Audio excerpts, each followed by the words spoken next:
아멘, 아멘. 본 말씀 가지고 모든 이름 위에 뛰어난 이름이라는 제목으로 말씀의 은혜 나누기 원합니다. 우린 계속해서 토요일 새벽에 빌립보서 말씀으로 은혜를 나누고 있습니다. 이 빌립보서 말씀은 사도 바울이 감옥에 있을 때 쓴 편지라고 말씀을 드렸어요. 사도 바울이 감옥에 있을 때에 그 빌립보 교회 성도들을 향하여 적극적으로 권면하는 중요한 권면이 있습니다. 그것은 뭐냐?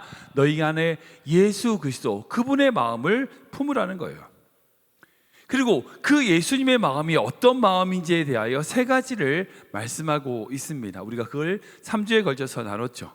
우리 신앙생활하는 모든 궁극적인 목표는 다른 것이 아닙니다. 바로 그 예수 그리스도 그분을 닮아가는 거예요. 그분의 마음을 품는 겁니다.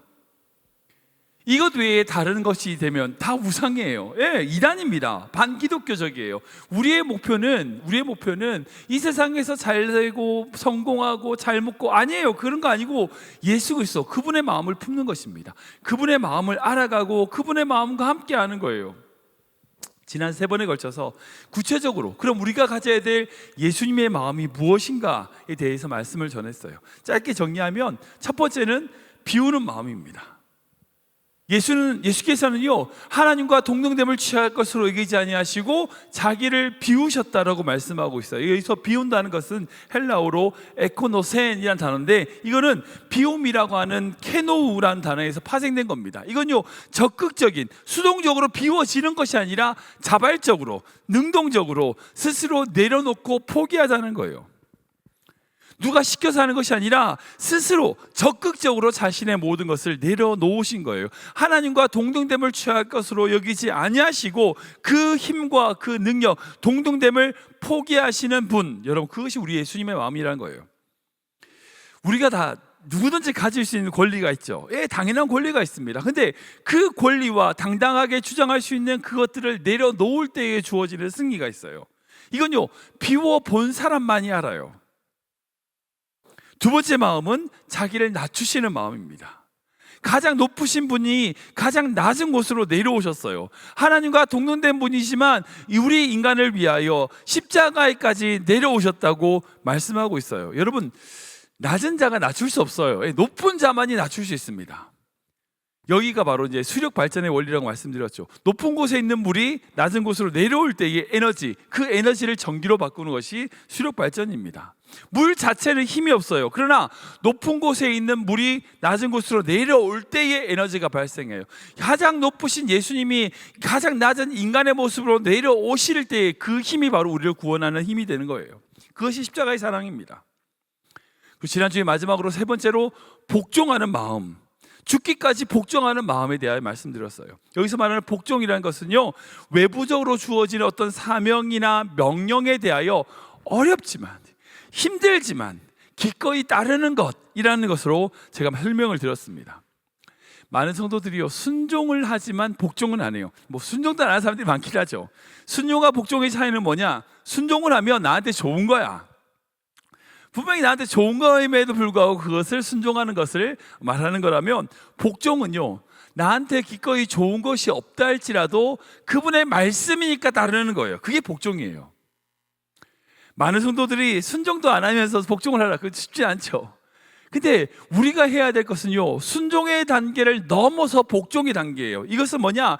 우리가 나에게 당장 이익이 없다 할지라도, 좋은 것이 없다 할지라도 하나님의 나라 그분의 뜻을 바라보며 나의 삶을 포기하며 내려놓고 주의 뜻을 따르는 거예요. 이 잔을 지나가게 하옵소서. 아버지 뜻이 그 이루어지기까지 복종하셨던 예수님의 모습을 가져야 된다는 겁니다. 제가 이제 믿는 건 그게 있어요.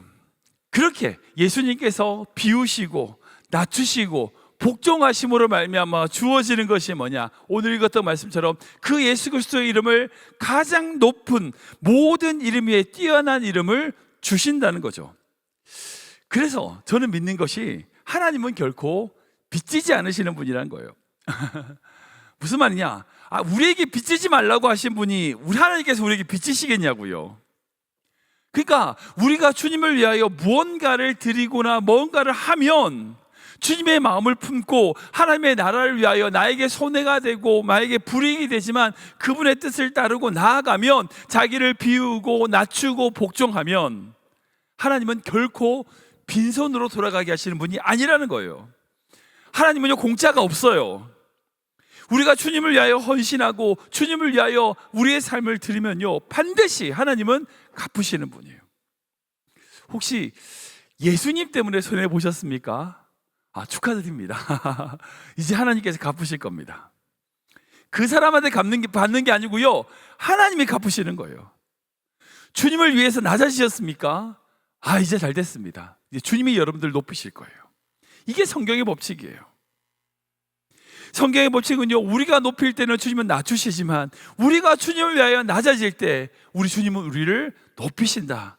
이것을 우리가 기억해야 돼요. 내가 못 받으면요, 우리 자녀들이 받아요. 우리 후대가 받습니다. 아니, 천국에서 받을 거예요. 이것을 믿으셔야 돼요. 하나님은 결코 빚지지 않으신다. 갚으신다. 그 하나님의 갚으심을 믿는 귀한 성도 되시길 축원합니다. 아무튼 하나님께서 그렇게 자기를 비우시고 스스로 낮아지신 예수님을 통하여 놀라운 역사를 이루시는데, 그 역사가 무엇인가? 두 가지가 있거든요. 첫 번째는 모든 이름 위에 뛰어난 이름을 주셨다는 거예요. 첫 번째로 예수님을 통하여 하나님이 이루신 역사는 뭐냐면, 그 예수 그리스도의 그 이름을 모든 이름 위에 뛰어난 이름으로 만드신 거예요. 우리 9절과 10절 말씀 같이 읽겠습니다. 시작.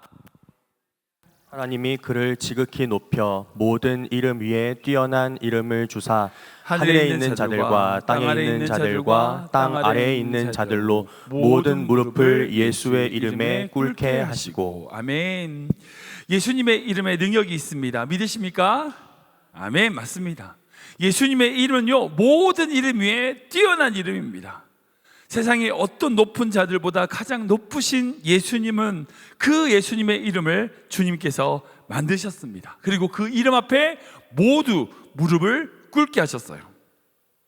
심판주로 이 땅에 다시 오실 때에 모든 자들이 예수의 이름 앞에 무릎을 꿇게 될 것입니다. 여기 있는 하늘에 있는 자들이라고 하는 것은요, 이미 천국에 있는 사람을 얘기하는 거고, 이 땅에 있는 자들은 이 땅을 살아가고 있는 성도들을 얘기할 것이고요, 그리고 땅 아래에 있는 자들은요, 이미 하나님을 부인하고 지옥에 있는 자들, 그런 영혼들, 과거와 현재와 미래의 모든 영혼들이 예수 그 이름 앞에 무릎을 꿇게 될 거다, 예수님의 이름을 부인하지 못할 거다라고 선언하는 것입니다. 여기서 제가 묵상하는 것이 있어요. 여러분, 이름이 뭘까요? 이름. 저한테 제 이름이 임병회예요. 이게 저의 이름이죠. 저의 이름과 동시에 저의 정체성입니다. 여러분, 생각해보면 이 나라 이름도, 지명도 이름이에요. 미국, 한국, 여기 오하이오, 클리브랜드, 이것도 이름이죠. 나라의 이름, 그리고 도시의 이름. 병도 이름이 있어요. 암, 당뇨, 고혈압, 이것도 그 병의 이름이죠. 그러니까 우리가 말하는 모든 이름에는 다 명사로서 그것들을 존재해요. 빈곤도 그렇고 가난도 그렇고 질병도 그렇고 모두가 다 이름이 있습니다. 그러니까 예수님이 그 모든 이름 위에 뛰어난 이름이라는 것은요, 우리가 있는 이 세상에 존재하는 어떤 것, 모든 명사들보다 높으신 분이라는 거예요. 예수님의 이름은요, 암이라고 하는 이름보다 높으신 거예요. 예수님의 이름은요, 가난이라고 하는 이름보다 높으신 거예요. 예수님의 이름은요, 분쟁, 다툼, 이런 이름보다 더 높으신 거예요. 우리가 그 이름을 믿을 때에, 우리가 이 세상을 살아가는 때 만나는 모든 명사들, 모든 이름을 다스리고 통치하며 그 이름들의 영향을 받지 않을 수 있어요. 환경에 영향을 받는다고 하지만 솔직히 말해서 우리가 얼마나 많은 사람들에게 영향을 받아요. 우리가 영향을 받아야 될 것은요, 그런 세상의 영향이 아닌 예수 그리스도 그분의 이름인 줄 믿으시기 바랍니다. 그리고 두 번째로 어떤 일을 하셨냐? 모든 입으로 아버지께, 하나님 아버지께 영광을 돌리게 하셨다는 거예요. 우리 11절 말씀 읽어볼까요? 같이 읽겠습니다. 시작. 모든 입으로 예수 그리스도를 주라 시인하여 하나님 아버지께 영광을 돌리게 하셨느니라. 아멘. 예수님께서 고난을 받으시고 이 땅에 낮아지심을 통하여 나타나는 결과, 하나님의 역사가 뭐냐? 바로 모든 입으로 예수 그리스도를 주라고 고백하게 된다는 거예요. 그리고 그렇게 고백함으로 말미암아 하나님 아버지께 영광을 돌리게 되는 거죠. 들어보셨는지는 모르겠지만 사단 숭배자들이 있어요. 사탄교라고 하죠. 여러분들 그 사탄교의 첫 번째 원칙이 뭔지 아세요? 십계명의 1계명처럼 사탄교의 첫 번째 구절이 뭐냐면 너의 인생의 주인은 너 자신이다. 이게 사탄교의 첫 번째 원칙이에요. 여러분, 창세기에 아담과 하와에게 시험을 했던 그 사단이 어떤 것으로 시험을 했습니까? 처음 유혹할 때 뭐가 됐어요? 너가 하나님같이 될 것이다. 네가 이 선악과를 먹으면 하나님처럼 될 거야. 이 말은 뭐냐면 너 인생의 주인은 너 자신이라는 거예요. 하나님이 주인이 아니라 너라는 거예요. 그러니까 사탄교의 그놈과 그 아담과 하와 유혹했던 그놈이 같은 놈이에요. 그놈이 그놈이에요. 여러분, 모든 입으로 예수 그리스도를 주라 고백한다는 것은 다른 게 아닙니다. 그 피조물의 주인이 예수님이시다고 고백하는 거예요. 내 인생의 주인이 내가 아니라, 나 자신이 아니라 하나님, 예수님이다 라고 고백하는 거예요. 그게 바로 믿음입니다. 근데 그렇게 됐을 때 어떻게 된다고요? 하나님께 영광이 된대요. 이게 무슨 말이죠? 우리가 예수 그리스도를 주라고 고백하는 것이 하나님께 영광이 되는 겁니다. 여러분, 우리는 하나님의 영광을 위해서 창조되었습니다. 그죠? 우리는 다른 것이 아니라 하나님의 영광을 위하여, 하나님을 찬송하기 위하여 지음받은 존재예요. 그러면 그 창조의 원리대로 하나님께 영광을 돌리기 위해서 어떻게 해야 돼요? 예수 그리스도를 날마다 주라고 고백해야 돼요. 그분을 주라고 고백하는 삶이 하나님께 영광이 되는 거예요. 여러분, 이 모든 과정을 생각해 보십시오. 우리를 부르시고 구원하셔서 예수 그리스도를 주라 고백함으로 영광을 받으신 하나님, 그 과정을 위하여 예수님께서 이 땅에 낮아지시고 십자가에 달려 돌아가시고 부활하셔서 우리의 산 소망이 되셨어요. 이 모든 과정은요, 다 결국은 우리가 예수 그리스도를 주라 고백함으로 하나님께 영광을 돌리게 하기 위한 과정이라는 거죠. 전 여러분의 삶 속에서 날마다 예수 그리스도로 주라 고백하는 성도 되시길 축원합니다. 여러분들은 여러분 게 아니에요. 주님 겁니다. 주님이 주인이신 거예요. 날마다 예수 그리스도를 주님이라, 나의 주님이라 고백하고 나아감으로 말미암아 그런 삶을 살아가는 사람이 어떻게 헛된 짓 하겠어요? 어떻게 엉뚱한 것으로 가겠어요? 내 게 아닌데. 그건 여러분들 거 아니에요. 주님 겁니다. 여러분들의 시간과 자녀들과 모든 것 주님의 것입니다. 날마다 그 고백으로 하나님께 영광 돌리는 귀한 믿음의 성도 되시길 주님을 축원합니다. 말씀 정리하겠습니다. 저는 우리의 모든 성도님들이 예수님의 마음을 품기를 기도합니다. 솔직히 이 세상에는 그런 게 있잖아요. 다 높아지려고 그래요. 갖고 싶어 해요. 돈도 가지려고 그러고요, 권력도 가지려고 그러고요, 힘도 가지려고 그래요. 그리고 그걸 자기 마음대로 쓰려고 해요. 여러분, 그게 죄예요. 그게 죄예요.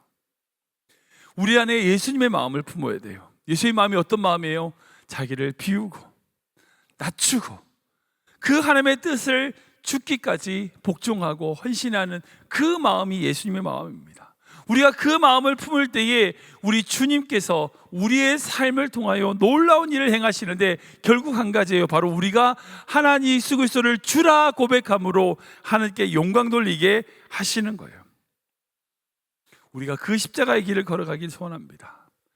비움으로 채워지는 길, 낮아짐으로 높아지는 길, 순종하고 복종함으로 쓰임받는 길, 여러분, 그게 바로 십자가의 길이에요. 저는 우리의 모든 성도님들이 그 예수님의 마음을 품고 그 십자가의 길을 하루하루 걸어가는 귀한 성도들 되시길 주님의 이름으로 축원합니다. 특별히 기도 부탁할 것이 있는데요. 우리 내일부터 우리 단기선교 집중훈련, 1주간 동안 집중훈련에 들어갑니다. 우리 단기선교 팀들이 어제 금요예배 마치고 나서 저희 집으로 이제 합숙을 시작을 했습니다. 애들이 자고 있는데요. 오늘도 교회 와서 준비도 하고 할 거예요. 이제 선교를 준비하는 과정 속에서 이들이 훈련되고 하나님 예수님의 마음을 품는 시간 되도록 모든 선교팀 전원이 한 마음이 되어서 그 멕시코 땅을 향하여 주의 복음을 들고 나아갈 수 있는, 그리고 그것을 통하여 하며 놀라운 은혜를 누릴 수 있는 시간 되도록 기도해 주시면 감사하겠습니다.